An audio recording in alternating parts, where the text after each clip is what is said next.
हाँ जी, सारिਆਂ ਨੂੰ सत श्री अकाल जी। Welcome to back my channel. ਅੱਜ मैं LA जा रहे अपने फ्रेंड ਨੂੰ एयरपोर्ट ਤੇ ਡ੍ਰੌਪ ਕਰਨ ਦੇ ਲਈ। ਮੇਰਾ ਫਰੈਂਡ ਜਿਹੜਾ ਉਹ ਇੰਡੀਆ ਜਾ ਰਿਹਾ ਤੇ ਉਹਨੂੰ ਮੈਂ ਡ੍ਰੌਪ ਕਰਨ ਜਾ ਰਿਹਾ। ਪਹਿਲੇ ਉਹਨੂੰ ਘਰ ਤੋਂ ਪਿਕ ਕਰਨਾ, ਉਸ ਤੋਂ ਬਾਅਦ ਉਹਨੂੰ ਡ੍ਰੌਪ ਕਰਕੇ ਆਣਾ ਤੇ ਮੈਨੂੰ ਉੱਥੇ ਨਾਈਟ ਹੋ ਜਾਣੀ ਹੈ ਕਿਉਂਕਿ ਹੁਣ ਸ਼ਾਮ ਦਾ ਟਾਈਮ ਹੋ ਗਿਆ ਤੇ ਨਾਈਟ ਤਾਂ ਹੋ ਹੀ ਜਾਣੀ ਹੈ।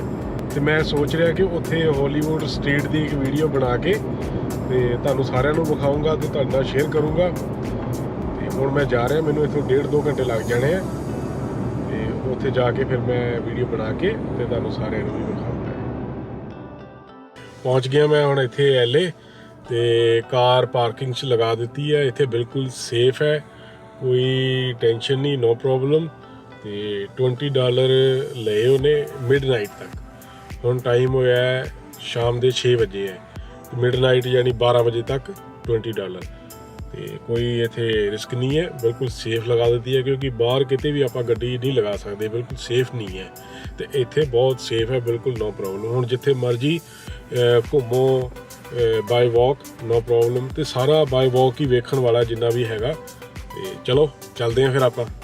ਇਹ ਉਹ ਸਟਰੀਟ ਹੈ ਵਾਕ ਆਫ ਫੇਮ ਜਿਹੜੀ ਮੈਂ ਤੁਹਾਡੇ ਨਾਲ ਗੱਲ ਕਰਦਾ ਸੀ ਹਾਲੀਵੁੱਡ ਦੀ।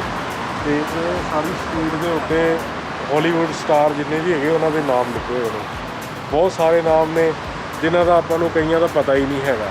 ਤੇ ਤੁਸੀਂ ਵੇਖਿਆ ਇੱਥੇ ਵੀ ਨਾਮ ਲਿਖਿਆ ਤੇ ਸਾਰੀ ਸਟਰੀਟ ਦੇ ਉੱਤੇ ਦੋਵੇਂ ਸਾਈਡ ਦੇ, ਇੱਧਰ ਵੀ ਤੇ ਉਸ ਸਾਈਡ ਵੀ, ਸਾਰੀ ਸਟਰੀਟ ਦੇ ਉੱਤੇ ਨਾਮ ਲਿਖੇ ਹੋਏ ਤੁਸੀਂ ਵੇਖ ਸਕਦੇ ਹੋ।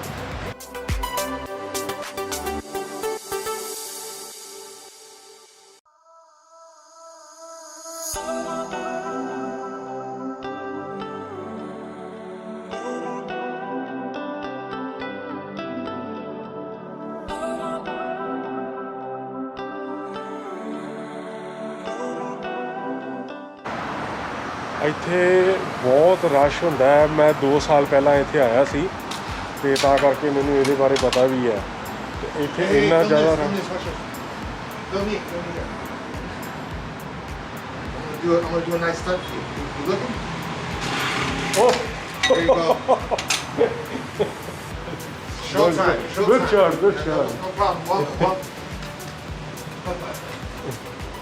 ਤੇ ਮੈਂ 2 ਸਾਲ ਪਹਿਲਾਂ ਇੱਥੇ ਆਇਆ ਸੀ। ਬਹੁਤ ਜ਼ਿਆਦਾ ਰਸ਼ ਹੈਗਾ ਸੀ ਇੱਥੇ ਤੇ ਹੁਣ ਤਾਂ ਕੋਈ ਰਸ਼ ਹੈ ਹੀ ਨਹੀਂ। ਤੇ ਮੈਂ ਤਾਂ ਆਪ ਦੇਖ ਕੇ ਸਗੋਂ ਹੈਰਾਨ ਹੋ ਗਿਆ। ਤੇ ਅੱਜ ਸੰਡੇ ਦਾ ਦਿਨ ਹੈ, ਕੋਈ ਰਸ਼ ਨਹੀਂ ਹੈ ਇੱਥੇ, ਸਾਰਾ ਖਾਲੀ ਪਿਆ ਜਿਸ ਤਰ੍ਹਾਂ।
हाँ जी, पहले सामने वाली स्ट्रीट ते देखे आप थले नाम लिखे हुए सीगे थले, तो हुण मैं उहदे सामने वाली लाइन च आ गया।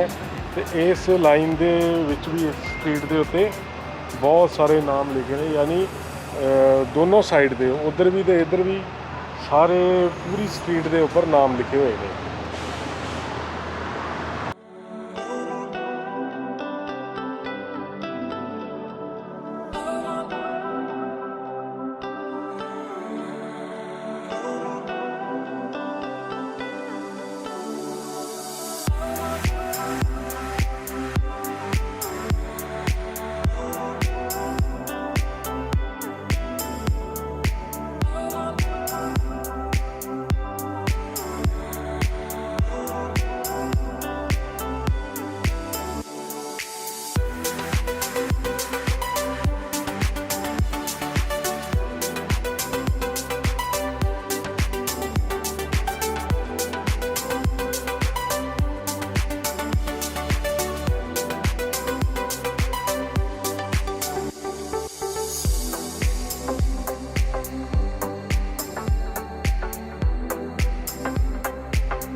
वॉक ऑफ फेम ये तुसीं वेखी है स्ट्रीट सारी, कोई रश नहीं है ज़्यादा, खाली खाली पे है। तो जिहड़ा वैक्स म्यूजियम मैं तुहानूं कह रहा सी वो भी क्लोज है, टैंपरेरी क्लोज है। तो करोना वायरस के करके सारा चक्कर पिया है। बहुत सारिया चीज़ां वेखण वालियां ने, डिजनीलैंड है, यूनीवर्सिटी स्टूडियो है, बहुत कुछ है, सारा कुछ बंद पिया है। तो बस यही स्ट्रीट जिहड़ी है मैं तुहानूं विखाना चाहुंदा सी। ये नाम लिखे ने सारी स्ट्रीट के उत्ते, इधर भी तो सामने भी। तो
बहुत सोहना म्यूजिक प्ले कर रहे हैं। फिर रस्ते मैं इन्हों वेख्या, इत्थे मैं जा रहा सी तो स्पीड के उत्ते आ दो मुंडे बहुत सोहना म्यूजिक प्ले कर रहे थे, तो मैं रुकिया।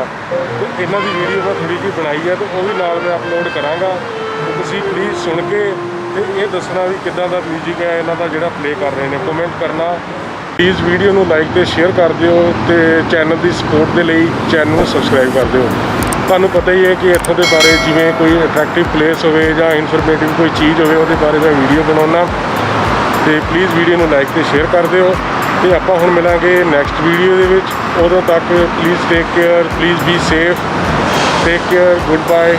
Thank you so much for watching this video. Bye bye.